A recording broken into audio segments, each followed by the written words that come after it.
Bago natin umpisahan ang ating susunod na kabanata, ay mag-shoutout po muna tayo sa ating mga lodi. Shoutout kay Eldon Zambrano, Jessa Morth, Jello Ako Ito, Kenneth August, Joel Belvis, Michael Kane Perez, Sherwin Ofredo, Ellen Ito Tabanao Jr., User Evolution, at Geraldine. Salamat sa suporta mga lods.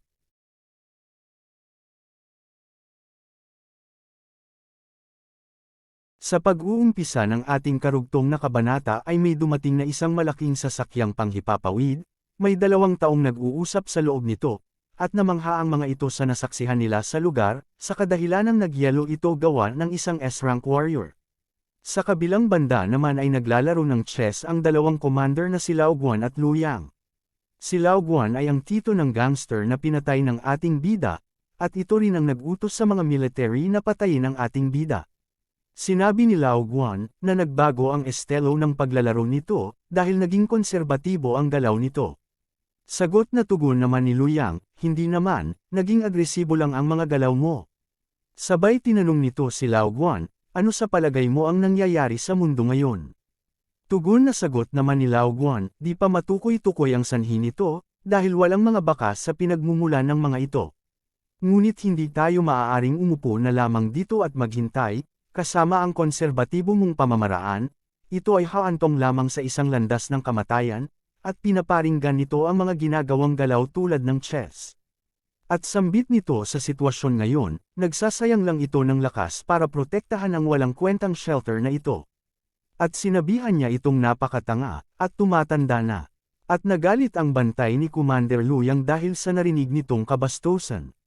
Ngunit pinigilan ito ni Lu Yang. Sagot na tugon naman ni Lu Yang mula rito, nabalitaan nito kamakailan, na nagre-recruit ito ng mga sundalong pangmilitar para sumali sa kanyang mga hukbo, totoo ba iyon? Sa kadahilanang bawal iyon sa kanilang patakaran.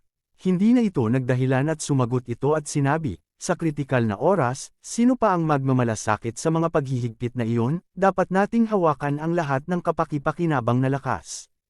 At may tumawag sa telepono, para kausapin si Commander Lao Guan. Nagtataka itong nagtatanong bakit nawala lahat ng koneksyon sa pinadala niyang military para tapusin ang ating bida at si Zinyo. Wika nito na galit, mga basura hindi man lang nila nakayanan ang 2 bata. At sabay sabi nito, Lu Yang natalo ka na sa laro natin, aalis na ako, dapat pag-isipan mong mabuti ang mga sinabi ko. Dagdag pa nito, huwag kang mag-aksaya ng mapagkukunan para maipatayo ang shelter, dapat mong ipahawak sa akin ang iyong kapangyarihang militar, at haharapin ko ang mga zombie na iyon lang ang tanging paraan para makaalis sa sitwasyong ito at sabay umalis na nga ito. At napatanong na lang si Lu Yang sa kanyang sarili, tungkol sa mga sinabi ni Commander Lao Guan sa kanya. Wika sa isip-isip nito, naging matanda na ba ako? Ngunit ang ating tungkulin ay protektahan ang mamamayan. At ano ang punto ng isang lungsod ng walang mamamayan? At tinanong nito si Xiao Cao na nasa tabi nito, kung talagang tumatanda na ba ito? At dapat na ba nitong magretiro at ipasa ang kanyang posisyon? At sambit na tugon nito, hindi Commander Lu, napakabata mo pa at napakalusog, kailangan pa namin ang iyong pamumuno. Natawa ito sa sagot ni Xiao Cao at sinabing, gusto ko ang pagkatao mo, huwag kang mag-alala, hanggat nabubuhay pa ako, gagampanan ko ang aking tungkuling protektahan ang mamamayan. Dagdag pa nito, sige hindi na kita aasarin, imbestigahan mo ang tungkol sa tumatawag kay Lao Guan, at alamin mo kung ano ito. Sumang-ayon si Xiao Cao at dali-daling umalis. At sa kabilang banda naman, sa malaking sasakyang panghipapawid ay nag-uusap si Tu Zi at si Yon, naghahanap si Tu Zi ng lugar para makapaglanding ang kanilang sasakyan, ngunit sinabi ni Yon na hindi na kailangan, ibaba lang kaunti ang sasakyan, at tatalon na lang siya mula rito. At ibinaba na nga ni Tu Zi ng bahagya at tumalon na si Yon. Tumalon ito sa malapit sa nagyayalong gusali, at nagpadulas ito pababa, at nakarating na nga ito kung saan nakahiga ang ating bida at si Zinyo. Sabay sabi nito na nakatingin sa ating bida at kay Zinyo. Naubos nila ang lahat ng kanilang lakas at nawala ng malay. Dagdag pa nito na, na-awaken ang kapangyarihan nito at nagpakawala ng napakalakas na enerhiya. Ito ang pang-4, na kabilang sa ika-12 S-rank warrior. Wika na sabi ni Tu Zi sa isang robot na ginagamit nila bilang isang komunikasyon, kakatingin ko lang sa listahan, Iyang babae ay mukhang hindi siya ang absolute zero na nasa ating listahan. Ipinapakita rito na magkaiba ang kanilang lokasyon. Sambit na sabi naman ni Yoon, dahil isa itong S-rank, dalhin muna natin ito, at bahala na siyang magdesisyon, malay mo baka may dalawang tao, na gumagamit ng absolute zero. At binuhat na nga nito si Zinyo. At tinanong nito si Tuzi kung saan ang tao, na nasa kanilang listahan at ang susunod nilang destinasyon. Tugon na sabi naman ni Tuzi na malapit ito sa Quinchuan. Hirit na sabi ni Tuzi habang papaalis na, "Tara, aalis na tayo, punta na tayo sa susunod na lugar." Naiwan ang ating bida na nakahiga at may bumabalot na asul na enerhiya sa buong katawan nito. Lumabas sa katawan nito ang evolution tree at gumapang ang mga ugat nito habang binabalutan ito ng enerhiya at kumalat ito sa buong lugar ng pinangyarihan. At nag-notify ang system, na-activate na sa unang antas ang iyong karapatan. Na-activate na ang Craft God Plan. Umpisahan na ang ebolusyon. Tuloy-tuloy na kumakalat ang ugat nito na may enerhiya, at damaloy din ito mula sa kanyang puso, at tumibok na ulit ang puso nito. Sa kabilang banda, nasa loob ng opisina si Commander Luyang, at may kumakatok sa pinto nito. At yun pala ay si Xiao Cao, at sinabi rito na imbestigahan na nito ang kanyang inutos. At may inabot itong video. At pinaliwanag niya ito, ang binata sa video, ay ang pinapapatay ni Commander Guan, subalit napatay nito ang kanyang mga tauhan ng mag-isa lang. Ngunit biglang nasugatan ng binatang iyon, kasabay ng pagbalot ng yelo sa buong lugar. At ang huling nakita sa video ay kumalat ang kulay asul na ugat sa buong lugar, at namatay na ang Stevie. Sabay sabi ni Commander Luyang na may nakita sa video, "Teka lang, sa oras na iyon, may dumating." Ngunit malabo hindi ko makita ng malinaw ang itsura. "Xiao Cao, bilisan mo at magtungo ka sa lugar. Imbestigahan mo kung ano ang nangyayari, lalo na itong kakaibang punong ugat sa binata, dapat mo siyang mahanap." At sabay sabi nito na, "Opo, at ako'y aalis na." Sa isip-isip ni Commander Luyang na naguguluhan pa rin sa pangyayari, palaki ng palaki ang forces ni Lao Guan, ngunit ang kakayahan ng iisang tao ay masyadong limitado. Dagdag pa nito na, ang mundong ito ay nangangailangan ng isang bayani. At balik tayo sa eksena kung saan ang ating bida ay may namumuo na enerhiya sa kanyang katawan. Sa pagkalat ng mga ugat ng evolution tree ay napatay nito ang mga malapit na zombies hanggang umabot sa 999 na ang napatay nito na zombies, at nag-notify ang system nito, nakatanggap ka ng 999 na puntos, automatikong ipamahagi ang evolution points. Ang pag-a-activate sa lumikha ng plano ng Diyos. Ito ay nakumpleto na, natapos na ang evolusyon. At nagising na nga ang ating bida, nagtataka itong minumulat ang kanyang mata, nagulat ito sa pangyayari sa kadahilan ng bakit buhay pa ito, gayong ang huling naalala nito, ay iyong nataman ito ng missile habang pinuprotektahan si Zinyu. Sa pagkabanggit nito sa pangalan ni Zinyu ay naalala niya ito, at hinanap niya ito sa pinangyarihan. Nagulat ito sa nakita niya sa buong paligid sa kadahilan ng nagyayalo ang buong lugar. Tumayo ito at pinagpatuloy nito ang paghahanap, at sa kanyang paghahanap ay walang anumang palatandaan ng buhay na nilalang kahit mga zombie ay di nito maramdaman. At saka nito napuna ang yelo na nakabalot sa buong lugar, at napatanong ito kung ang evolution tree ba ang may gawa nito. At naisip nitong tignan ang evolution tree. Pumasok ito sa system, at ang nagtatanong ito sa mga nangyari, bakit nabuhay ito gayong pagkakaalam nito ay nasawi na ito, at wala itong natamong kahit kaunting sugat. At sumagot ang system, na-activate mo ang isa at natatanging lumikha, kaya binigyan ka ng Diyos ng pagkakataon para muling mabuhay. At dagdag pa ng system, ang host ay na-awaken ang kanyang kakayahan. At laking pagtataka ng ating bida sa nalaman nito na na-awaken ito. Pagkatingin nito sa kanyang status ay nasa ika-5 antas na ang strength, agility, at probe nito, ang mental spirit naman nito ay tumaas sa ika-3 antas. At may natanggap itong bagong skill. Nag-notify ang system, ang host ay na-awaken, at naging E-rank warrior. Gusto mo bang suriin ang iyong awaken na kakayahan? At sumang-ayon ito, at sa isip-isip nito, sa aking nakaraang buhay ay nakonsumo ko ang gene core kaya ako ay na-awaken. At lumabas na nga ang bagong skill nito, ang Devour ability, at ito ay S-rank skill, dagdag pa nito na, wala pa itong narinig na ganyang skill sa nakaraan nitong buhay. Ang isang antas ay maaaring tumaas, ngunit ang antas ng kakayahan ay naaayon mula sa simula, ang antas ng kakayahan ang magpapasya sa limitasyon ng isang tao. Hindi nito inaakala na magiging awaken ito at ang antas ng skill nito ay nasa S rank. At may naalala ito tungkol sa kapangyarihan ni Zinyo, noong nagyelo ang hawak-hawak nitong soft drink, kaya napagtanto nito na maaaring ito ang kapangyarihan ni Zinyo, kaya nagyelo ang buong lugar, at dagdag pa nito na hindi nito makita ang bangkay ni Zinyo sa lugar, maaaring buhay pa nga ito, at wika nito, hindi niya muna ito iisipin sa ngayon, kailangan niya munang kumuha ng mga impormasyon sa oras noong siya ay namatay. At lumabas na ito sa evolution tree, at napansin nito ang nagyayalong military, kaya bagkus na pagtanto nito na maaaring may kaugnayan ang mga military kung saan si Zinyo ngayon. At hinawakan nito ang nagyayalong military at dinurog, galit na galit ito kay Commander Guan sa mga ginawa nito sa kanya lalo't lalo na kay Zinyo, kaya pagbabayaran nito ang mga ginawa nito sa kanya.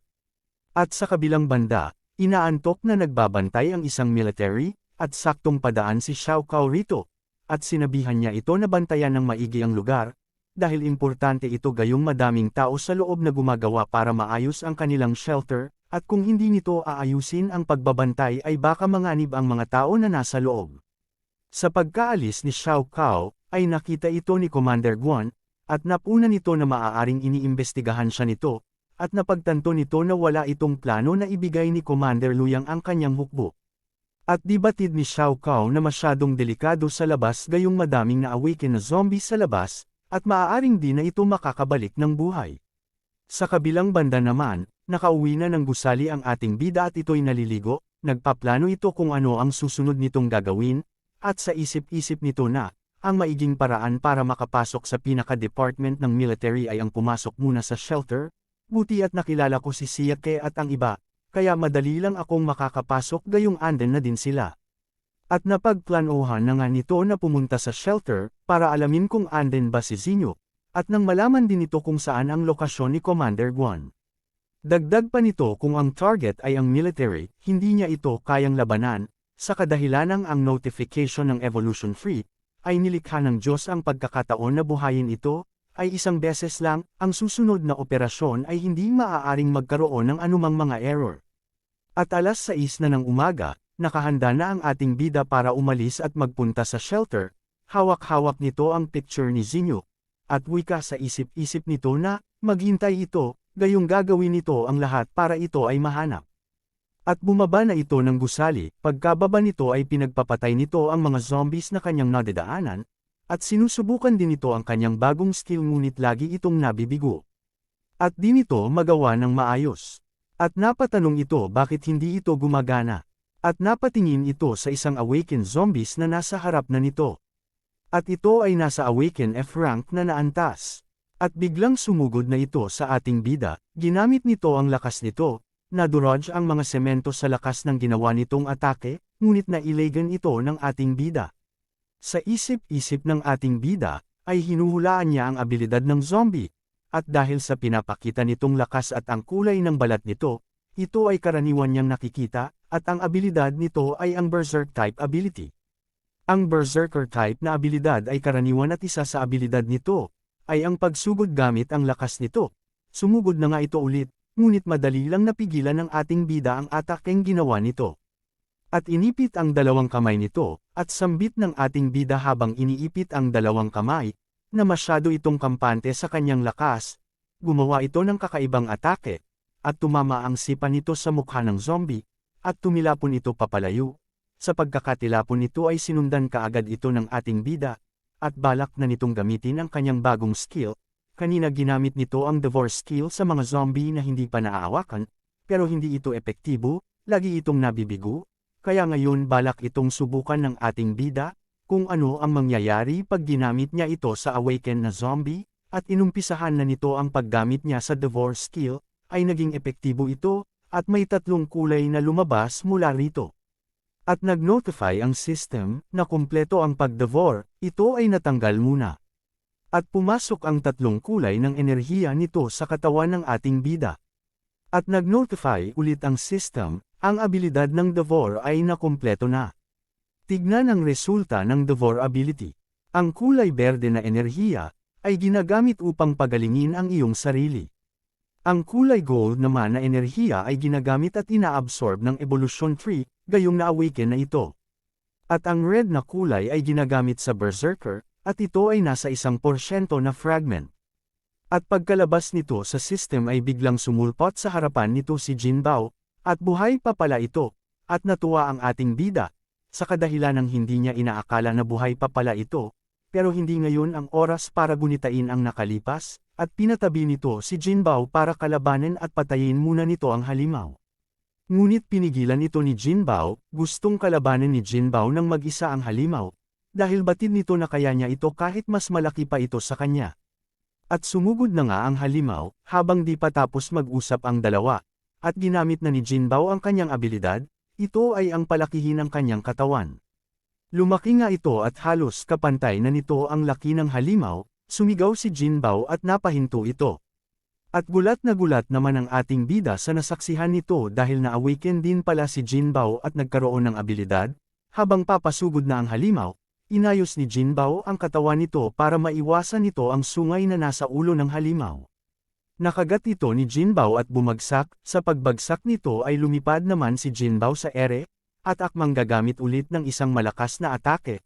Lumusab na si Jinbao nagpakawala ng isang atake gamit ang mga kuko nito, ngunit natigilan ito, dahil nabigla ito sa atake na ipinakita ng halimaw, ginamit nito ang kanyang buntot. Ngunit nakagat pa rin ito ni Jinbao, at pinutol, sa pagkaputol ng buntot nito ay sumigaw ito sa sakit. Ngunit inapakan ni Jinbao ang mukha nito, sa pagkakaapak ni Jinbao ay bigla itong nag-evolve at nagbago ang itsura ni Jinbao, binabalutan ito ng apoy na enerhiya, at naghahanda si Jinbao ng isang malakas na atake, inipon nito ang kanyang enerhiya mula sa kanyang bibig at pumikawala ito ng kapangyarihan papunta sa halimaw, at sumabog ito ng malakas. Namuo rito ang apoy sa pinangyarihan, at nabigla naman ang ating bida sa nasaksihan nito na nag-evolve si Jinbao sa pangalawang beses, at nababalutan pera ng usok ang lugar ng pinangyarihan, at unti-unting nawawala na ang usok, pero batid pa rin dito ang lakas ng pagsabog dahil pagkawasak ng kalupaan. At nakatayo pa rin si Jinbao, natalo nito ang halimaw. Sa isip-isip ng ating bida na nabigla gayong hindi nito akalain na si Jinbao ay mag-e-evolve ng 2 beses, ang isa sa kakayahan nito ay paglaki at pagpapatibay ng katawan, at ang isa pa nitong kakayahan ay ang apoy na abilidad, at ang kakayahang nitong pampatibay ng katawan ay ang dahilan kaya ito nakasurvive sa yelong kapangyarihan ni Zinyo, dagdag pa nito na, naging malakas na si Jinbao sa ngayon. At namatay na nga ang halimaw na zombie na kinalaban ni Jinbao, at kinain ni Jinbao ang Jin Core nito, ito ay kulay berde. Nilapitan na ito ng ating bida at pinuri, sa kadahilan ng natalo niya ito at lumakas na din ito, ngunit sinabihan niya ito na masyado itong malaki at mahihirapan itong kumilos sa sobrang laki nito, kaya inutusan niya ito na gamitin ang abilidad nito na paliitin ang katawan, at mas maganda kung bumalik ito sa pagiging tuta, at sumang-ayon din ito. Pinaliit na nito ang kanyang katawan, at naging tuta, ngunit may pakpak pa rin ito, kaya sinabihan niya ito na huwag gamitin ang kanyang pakpak at maging normal na aso. At malungkot na sinunod nito ang ating bida, at nakababa na nga ito sa lupa. Dito nagtatapos ang ating kabanata, abangan ang mga susunod na kaganapan, dahil magtutungo na ang ating bida sa shelter. Makikita ba nito si Commander Guan? Please like and subscribe mga lodi.